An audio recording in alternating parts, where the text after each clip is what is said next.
The broadcast is now starting. All attendees are in listen-only mode. Good afternoon, everyone.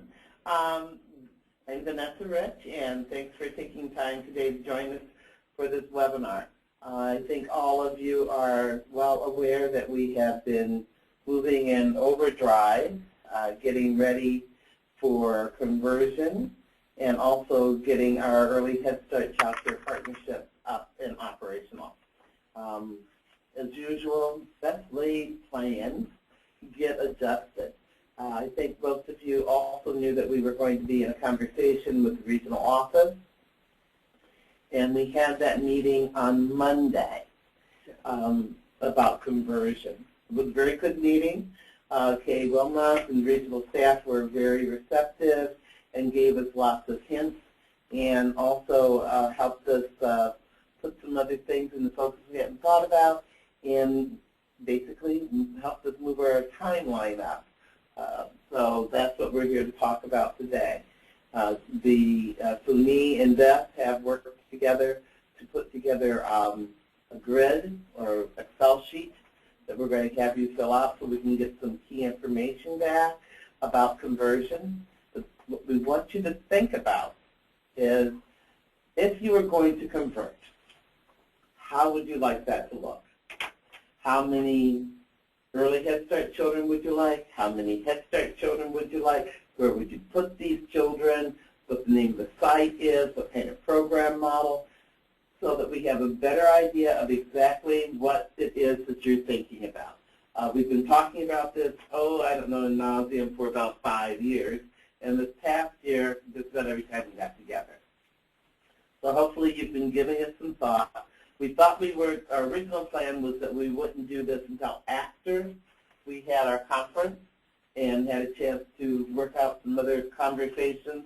But we really need to get something in writing from you now based on our conversation with the regional office the other day. It's not committing you to anything, but it gives us a much clearer picture of what we can turn around and talk to them about. So I'm going to stop running my mouth. I'm going to just turn this over to Beth and Fumi. Oh, and by the way, I should tell you everybody who's in the room today. Like I said, I'm Vanessa. We have Beth Stover. Yay, Beth. We have Fumi. There's Fumi. Everybody knows. Yay, Fumi. Victor.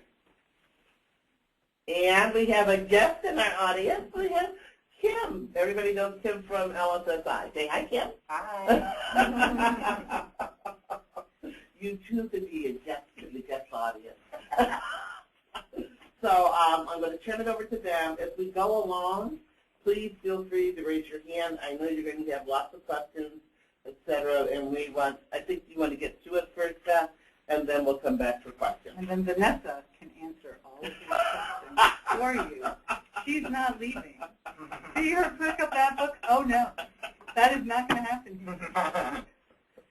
The form is the easy part. It's the conceptualizing it that's difficult. So as Vanessa said, you all know that conversion has been coming down the pike. And we had this meeting with the regional office, and they would like us to put in our application for conversion by May 15th. So what that means for all of us is we have a lot of work to do before then. And we'll start off with this very short, very succinct, very concise form. What we'd like you to think about is your ideal program size. How many Head Start slots would you like? How many Early Head Start slots would you like? You don't have to be bound by what you have now. It can be more in either of those areas. Obviously, we're really encouraging programs that are interested in early, who are beginning the early journey, to continue on that journey or begin it and start off with a little Early Head Start, right? Right, Vanessa? Yeah. Okay. So,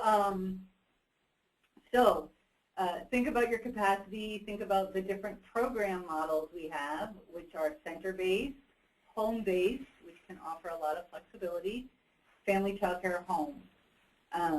And then what we'd like you to do, as I said, is think about how many slots you would like, what kind of services you'd like to provide, we have a rough estimate of what the cost per child is going to look like for each of those before supplements. And so then if we can just scroll down a little bit, Victor, so you can see the grid part just a little bit. Yeah. So what we'd like you to do is list all of your sites and the address. And then for each classroom or program module, I'm not sure how to break it down, give us the information about that. So for example, the easiest way maybe to handle this is to look at the example we've prepared. So this would be a delegate agency, the Imaginary Community Whaling delegate agency. And they have 1, 2, 3, 4 programs, four sites, quote unquote. One is Mary School. So at this school, at 1212 Naples, they want to provide both Head Start and Early Head Start through these program models. So they want 3 Head Start classrooms, the Bunny Room, the Star Room, the Dawn Room. They have 1 full day, 20 probably, since it's 20 kids, with an age group of 3 to 4. It's already licensed for that space because probably they've been already providing Head Start in that room. The Star Room has got a half-day program, 17. That might be a double session, in which case there would be math quickly 34. Is that 17 plus 7? Thank you, Vanessa. So that would be 34 children in the Star Room, and then we can do the math ourselves and figure out, oh, if there's 34 children in a room, it's probably a double session. I think we can handle that kind of calculation in our head.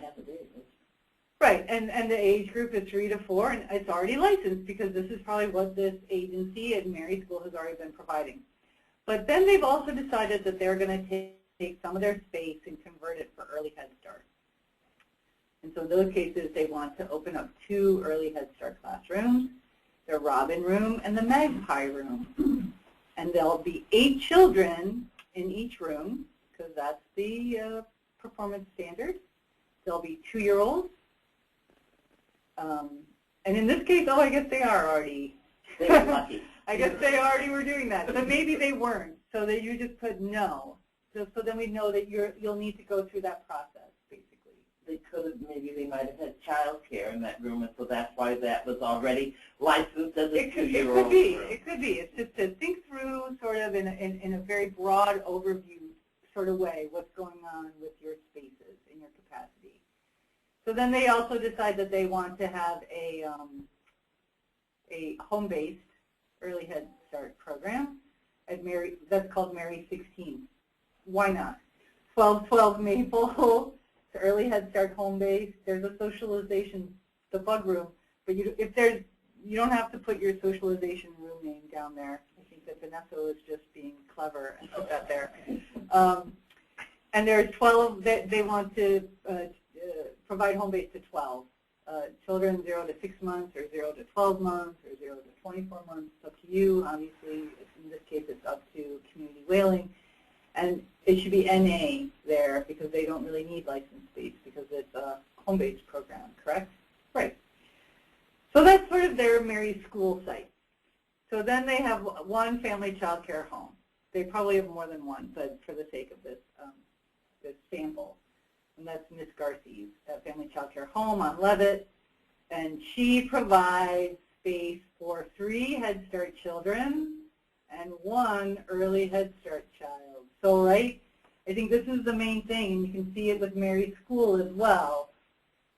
We're repeating the same information, but some of the spaces and slots are taken by Early Head Start children and some by Head Start. And so we really want those separated out, especially in a family child care home. You know, they might also have some school-age children, but we don't care about that as much for the purposes of this.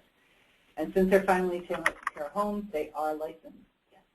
But maybe they aren't yet, because maybe you're bringing on some new family child care homes, in which case it would be no. Okay? And then there's the Pershing Avenue site, which would be on Pershing. And you have Head Start Center Base, the Marlin Room, with 17 children, so it's a half-day program for 3- and 4-year-olds. Is it licensed? Yes. So then maybe some conversion of classrooms happen here at the Pershing site with the Goldfish, the Narwhal, and the Guppy Room. where perhaps these spaces were providing Head Start and now they're being split up and retooled and retrofitted and all that kind of good stuff. And they'll have 8 children in each classroom. And 2 classrooms will serve 2-year-old age groups, and 1 classroom will serve 1 and below, right? Or 1 to 2, and the other 2 are 2 to 3. But they're not licensed yet for that age. So no. So you kind of know where you're at. That's really all we're asking you to do at this point. If you scroll down, the sheet is protected. And if you scroll down, obviously there's a lot of rows, so you can provide a lot of services. And if you need it expanded, just let us know. We'll give you the password. We password protected it. It's going to compute the amount of slots and go back up to the top, Victor. It's going to put it in the number requested, and so you'll get some idea of what your allocation will look like for that, right? This is not it's not hard and fast. It's not, it's your idea, like what you would like to see. And then I believe over the course of the next couple of weeks, there's going to be opportunity to speak with a consultant, a planning consultant that's going to help you not only with this, but with the Early Head Start Child Care Partnerships and other aspects of building your Early Head Start capacity. So this just gives us an idea of what you're thinking, because we don't really know, and without knowing what you're thinking, we can't really plan appropriately. So we were hoping that this early kind of snapshot that you're not committed to completely, nor are we, that you could get this back to us, to me, and CC Funi by April 8th. That's just a week, and I'm sorry for the timeline. Actually, that's like a week and a half, maybe. Yeah. It's 2 weeks. Yeah. 3. And the other thing is, please don't overthink this. Right. We want to, this is, what you think you want to do, looking at what you have, and reflecting on some of the conversations that all of you, I know, have been talking about and thinking about for a long time. Right. So this gives you a nice opportunity to sit down and get something written down. It'll help you think about it too. Right. List your rooms. I got a guppy room. I'm going to keep 4-year-olds in there, or do I want to turn it into a 2-year-old room? Right. And so we'll get this on the 8th from you. It'll and then there'll be conversations with the planning consultants and with the other children's services staff about what you'd like to see happen, et cetera. So adjustments can be made. The numbers for Head Start and Early Head Start can be manipulated in a way that works for you and for us. And then we anticipate sending out to you around April 15th a slot allocation letter and a application that looks kind of like our annual application, pretty much in total, right, Funi? Mm-hmm. Yeah, so there'll be the line item budget, and there'll be the no line item budget.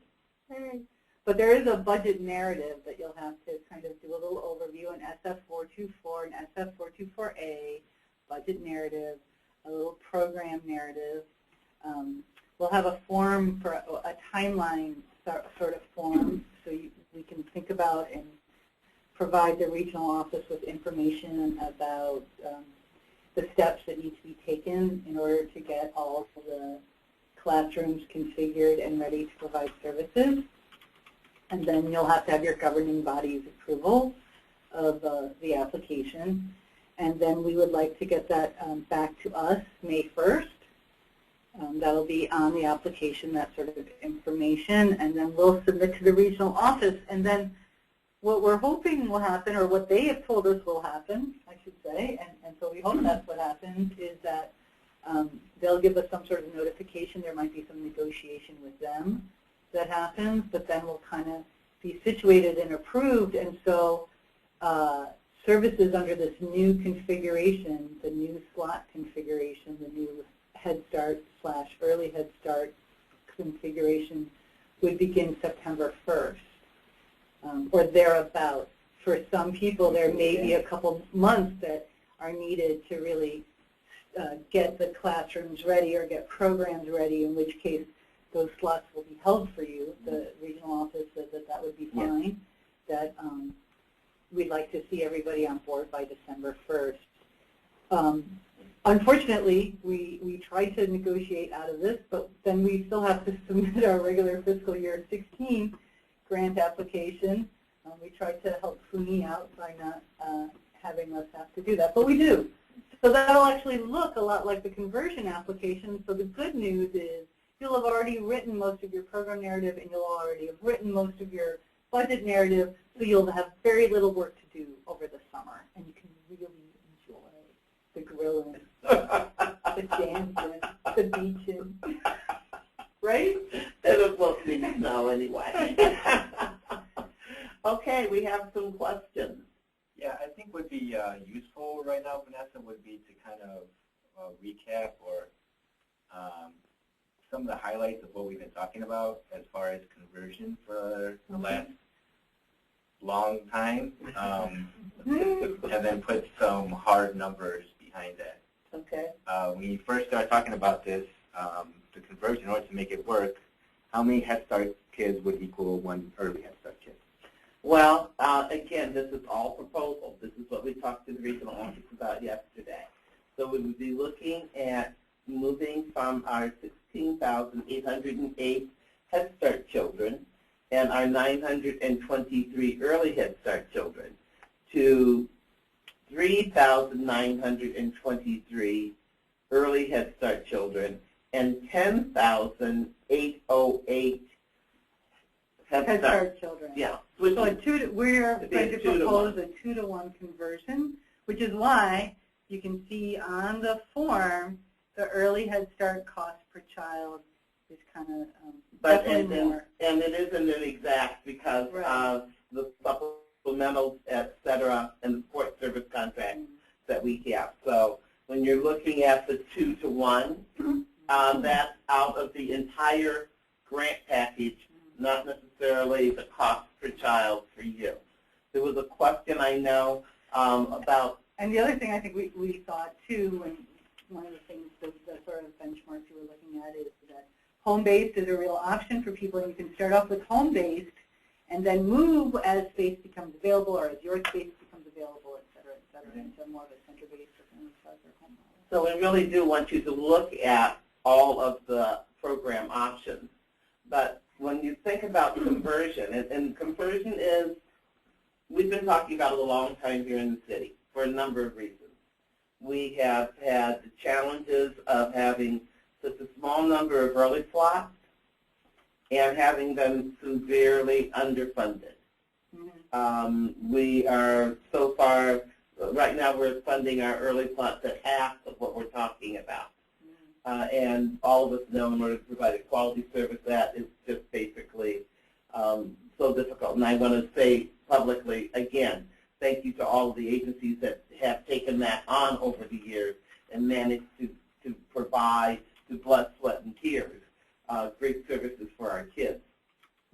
So we're trying to get ahead of that and to rectify that. So that's one of the reasons. Because when we went to Washington and asked them for additional dollars for our early, they told us no. They were nice about it. But there is no formula in the legislation that allows them to do that. So that's one reason why.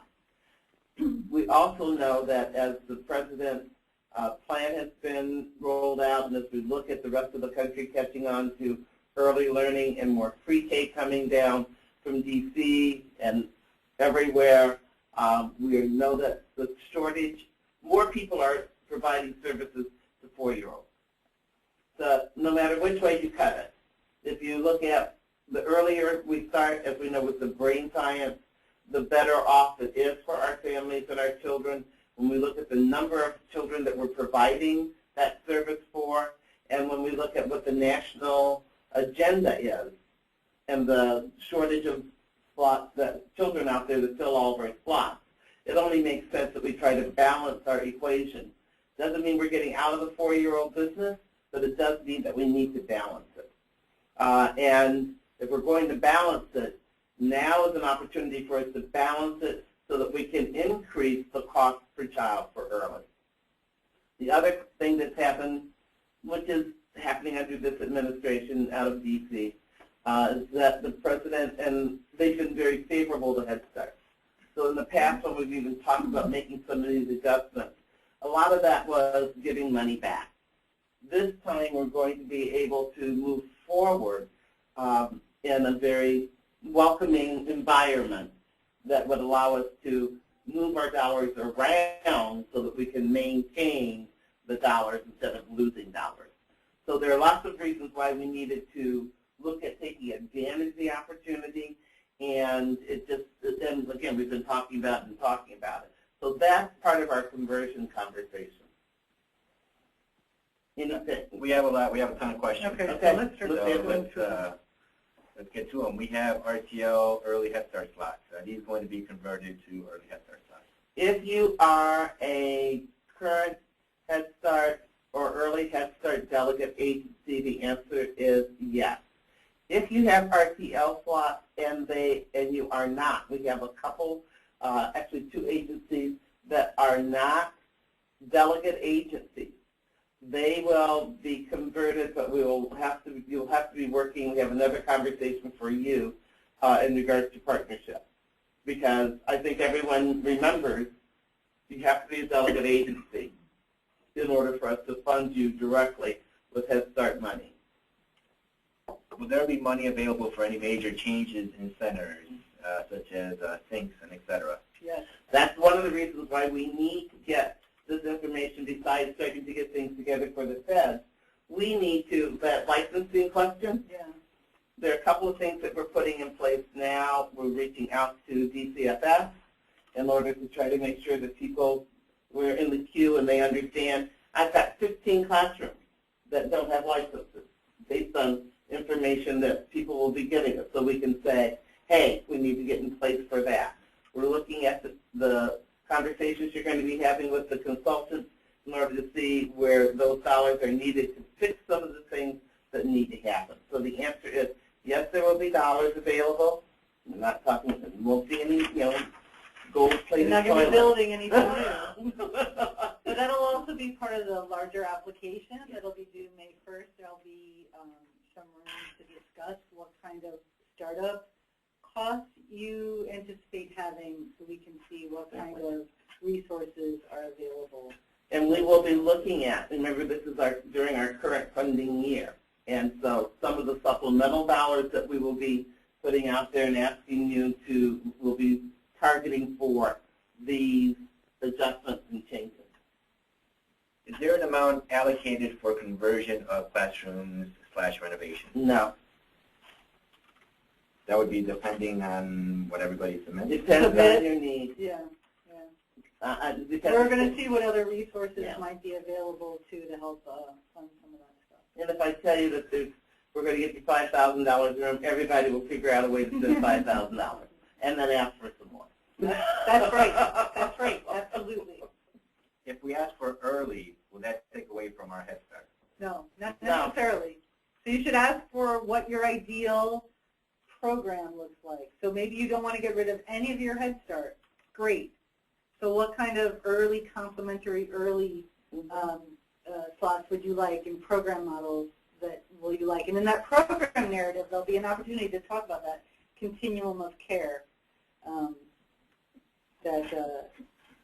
that your program will benefit from. And remember, we're still talking about having about 11,000 Head Start children that we're going to be serving. Right, but that is a third less slots for everybody.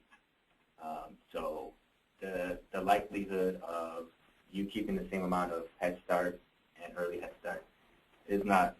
But it depends on likely. it depends on where you are. It depends on the population you're serving. It depends on how much need is there. Everything will be based on those kind of considerations as we're instructed by the Head Start program performance standards.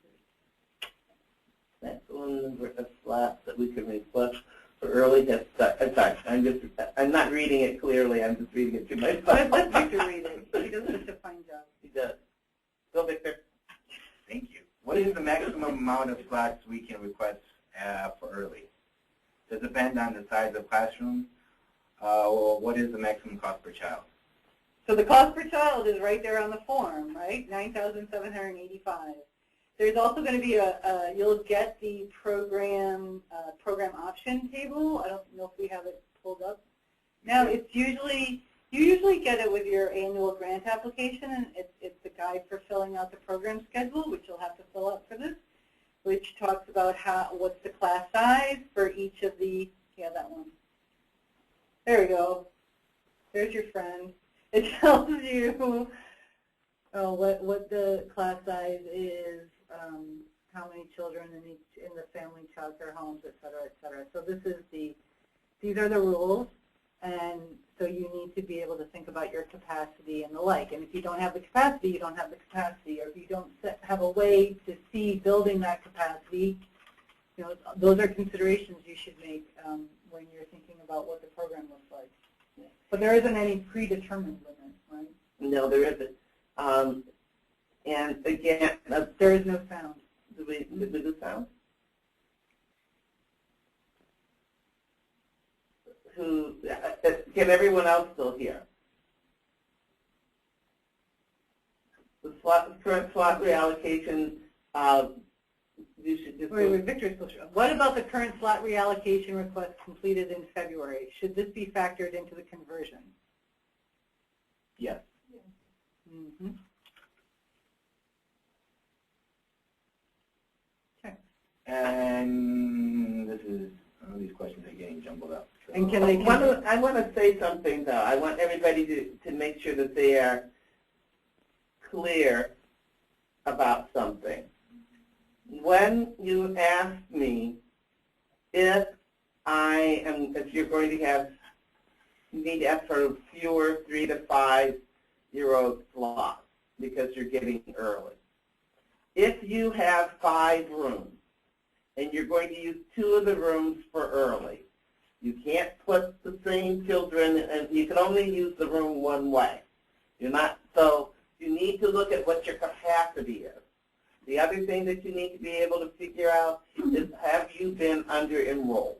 What's been your struggle in filling those 4-year-old slots? Have you been losing children? Are you fighting in order to make sure that you have enough collaboration children in order to keep your classrooms full? Those are the kinds of questions that you need to be looking at and answering when you figure out how many slots you're asking for. Have you had parents that have been at your doorstep when you look at your community assessment information with younger children that you haven't been able to serve? So that's the kind of thing that you really need to think about when you're doing this. So it isn't just an automatic, I'm going to get rid of 4-year-olds. It needs to be something that you're really thinking about. And some of you, and I know we have a couple of centers out there who are full and have a waiting list of 4-year-olds. You probably don't have a whole lot of space to go into an early program as a center base. So that's the kind of thing I want you to think about. Yes. Can you allocate for more early Head Start slots than you have been awarded? The idea of filling this out is to tell us what it is that you would like to have. Some people have not been awarded any early Head Start slots. So that's the idea. They need to, you need to look at what it is that you would like to provide. And just so that everybody knows, we had, when we did the, when we've asked before, we've had so many people who have requested early slots than we've ever had, even when we were looking for what we supplied, put into our grant application for the partnership. So, and we're only going to look at 3,000 slots, guys. We have over 40,000 children in the city who are eligible for early. Right. So I don't think that we're going to, be able to scratch it. So you'll be asking for a lot more, I'm sure, than that we would ever be funded for. Right. Right. This is a good question, actually. Can we budget our current early program with the new cost per child yes. Beginning in December 1st? Yes. Yes. Beginning September 1st. Yes. Right, because as of September 1st, our September 1st or understanding, September 1st? what year? 2016, 2015. Fiscal year 16, that application will be at these new levels that get negotiated with the regional office, and this is what we're hoping for. But this application, in particular for the conversion, we're going to be submitting earlier with the hope that the award will be in effect as of September 1st. So when you begin the program year 15-16, every early Head Start slot, early Head Start only, not the early Head Start Child Care Partnership slot. Every early Head Start slot, if you were providing it beforehand or if it's new as of September 1st, will be allocated at $9,785 at least, if not more. We'll see. The partnership ones are different. You know, our hope is eventually those become permanent and they're folded into our regular grant, like what happened with ERA. So we can't really foresee what will happen with that. Okay, so we have a comment from Madeline. She didn't want to come in here with us. She still wanted to comment. And she said, however, with the conversion, there is more flexibility. Maybe the early slots for a different program for family child care home or home-based. Yeah, exactly.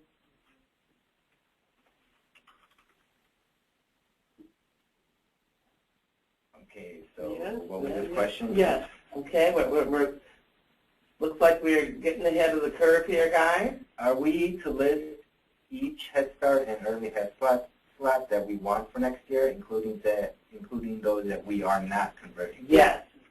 So this should be what your entire program looks like. The only thing you wouldn't put in here is the early Head Start Child Care Partnership slots if you have them. Everything else should be here. So it's what you want to continue doing, what you want to change doing, and what you would like to begin doing. Oh, I like that. That was. We need a T-shirt with that on it. Are agencies expected to participate with the conversion if they are Head Start right now? If they want to convert their slots, the answer is yes. If you don't want to convert, if you don't want to be in the early business, then you don't. Then what we're looking for from you will be a sheet that says where you want your. All these would be Head Start. Every one of those classrooms would be a Head Start classroom. You would not have any EHS on it. If you want to include EHS and make those changes, they need to be reflected. If you don't, God bless you, just stay with Head Start. If a child is collaboration with CCAP, how much would it be? We're still only talking about the Head Start dollar here. So you would just go ahead and it would say right there in the bunny room, you would have your Head Start slot.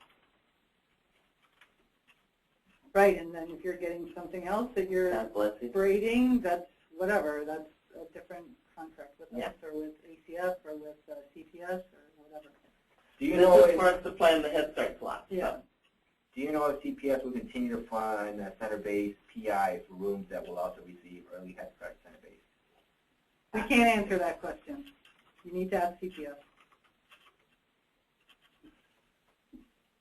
Is it mandatory to do 0 to 3, or can you just add 2-year-olds to your program? Okay, I want to, when we talk about the capacity from birth to 3 or birth to 5, we know that people will have specialties that they want to provide. We are encouraging everyone to look at the full continuum of birth to 3 when we talk about early.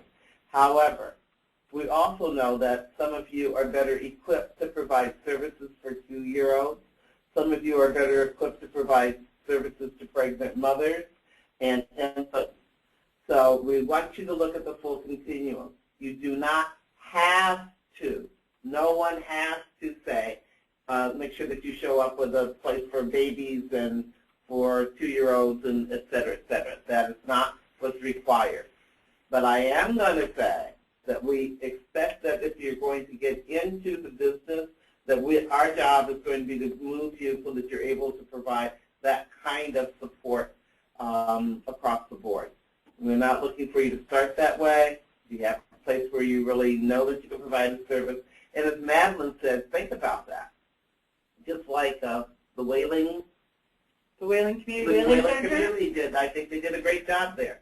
They decided they were going to do their birth to 6-month-olds as a home-based model Yeah. because that worked for them, and they have their 2-year-olds in a center, And they're 1-year-olds. and their 1-year-olds are in the center. So you can look at that kind of mix, or you can just say that I'm going to provide a service for 2-year-olds.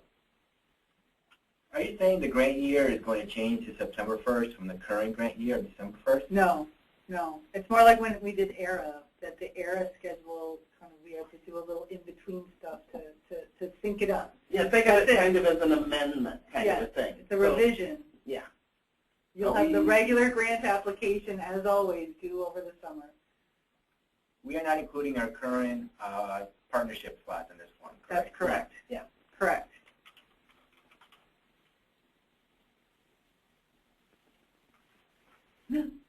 At all? It is all. Wow, that was not bad. I want to say something. Oh, Puneet's Okay, going to say so something. Close the picture. I want everybody to submit the file. They can't see your hand. No, I want everybody to submit the file in Excel back, not PDF, because we're going to copy your information into our master file.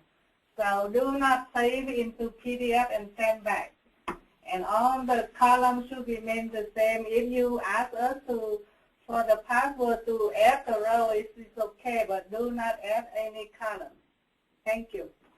Yay for me. Okay, read that question. Did I hear correctly that partner sites are to be included?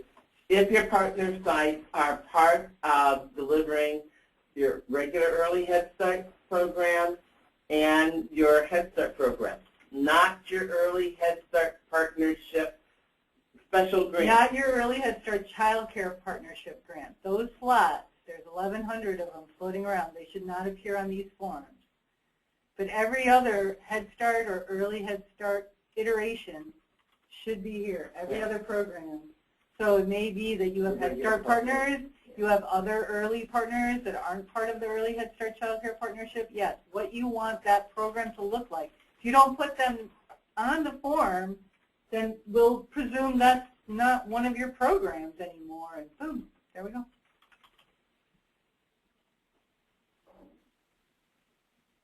Is this going to change the date of the FY16 grant application due date? PY said June 15th Well, would be due. yeah, yes, it will, probably. It'll be pushed back a little bit. We'll see what happens. We'll keep you posted. Hi, Tiffany. Hi, Tiffany. Hey, Jeff, yay!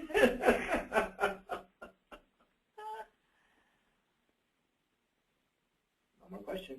Okay. So we're going to send you the form, and so we'll send both the form like this in an email. I don't know if Victor will do it, and then we'll send you this program options table.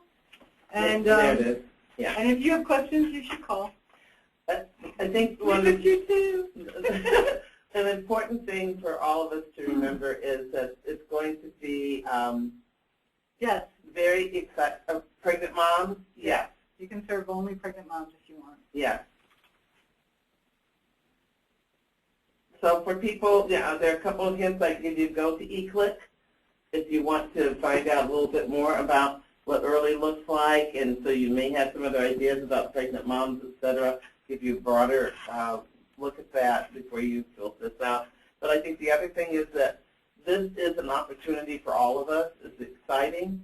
We're going to be moving at a fast pace as usual, but I don't want to see us miss this opportunity. It may not come back to us. So that's why we need to be able to mount up and make it happen.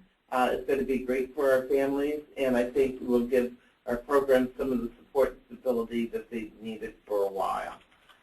And I want to thank everybody on our team who's going to be doing double duty to make sure that these things happen. If you have any questions, please ask. We want to make this work. Thank you all so much. And looking forward to seeing how many of you, I don't know if we reached out to everybody, anybody who's out there who's planning on going to Washington next week, please let us know, because we were trying to figure out an opportunity for us to gather in D.C. For all the Chicago people to get together. So, you know, send an email so that we'll know who's going to be there. Send it to me, that'd be fine. And everybody knows my email address, vanessa.rich@cityofchicago.org. And the other thing is that the conference, you've got to save the date. We hopefully all of you got your sheets into us with who you're registering. You want to register for the conference so that we can get people assigned to workshop tracks and get that information back to you so that they can be put into COPA. And I think that those were the main things I wanted to make sure people knew. You okay? You okay? You also want to mention that it's a requirement for those folks. Oh, yeah. I forgot about that. It's right. This is not just like we're inviting you. We're going to pretend like that, but it's not really true. You have to come. And just like we had the mandatory for the fiscal conference, and we've had the mandatory Head Start 101 before, this, as we build a citywide capacity, we want to make sure that everyone, all of our delegate agencies, participate. So if you got an invitation, if you got that, we said it nicely to say it was an invitation. You have to come. So this other question? Yeah, we have a few more questions before we go. To clarify, if we have early children who also are eligible for CCAP or child care, the amount from the cost per child for early will be the same? Yes. Right. So it will be two different funding sources. Yes. Right. Our funding is not dependent on additional dollars that you may get. We are not supplanting money or anything else. We see that as either enhancement or whatever, but our funding source is not one that we're saying if you get child care, if you get TI, if you get United Way money, that's a good thing. It's not going to change what we're doing on our end.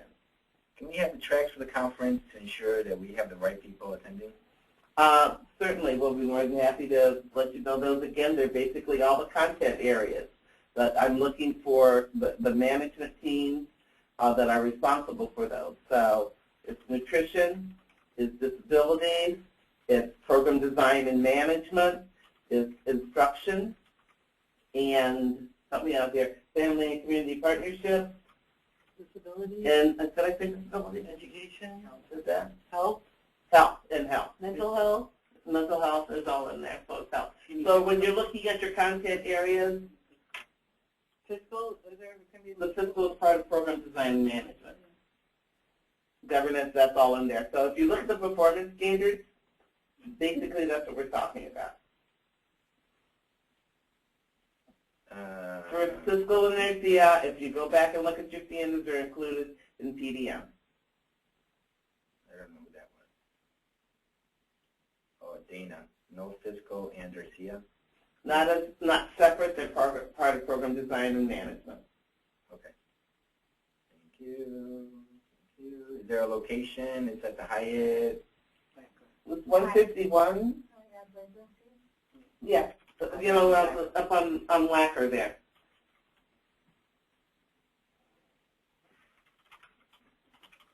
We'll send the address out again. Yeah, I think it's 151, but I could have you parking in the lake.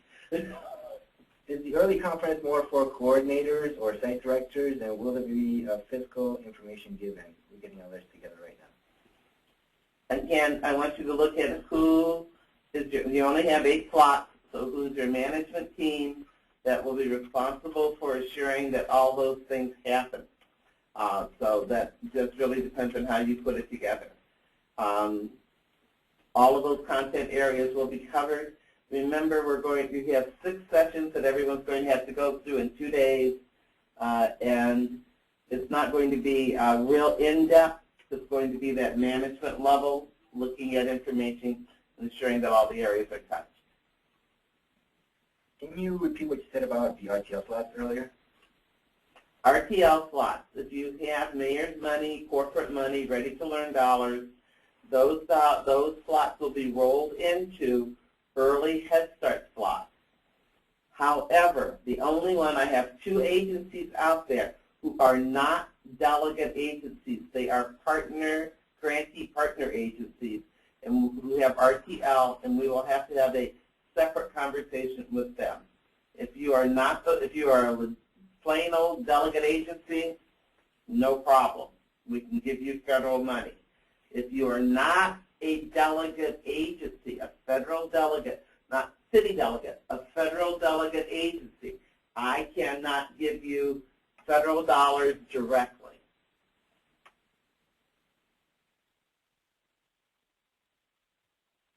Okay, that's all the questions that we got. Yeah, okay, All thanks right. everybody. Bye. Thank you.